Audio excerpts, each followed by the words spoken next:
मगरबी बंगाल में बीजेपी हुक्मरानी के लिए कितनी परेशान है, इस बात का अंदाज़ा इससे बखूबी लगाया जा सकता है कि अब बंगाल बीजेपी सदर दिलीप घोष और रियासत में पार्टी के निगरां कैलाश विजयवर्गीय जल्द ही अमेरिका के शहर कैलिफोर्निया जाने वाले हैं,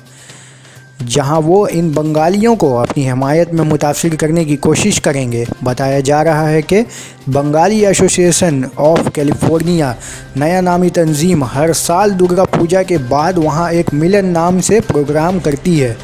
जिसमें अमेरिका में आबाद तमाम बंगाली हिस्सा लिया करते हैं।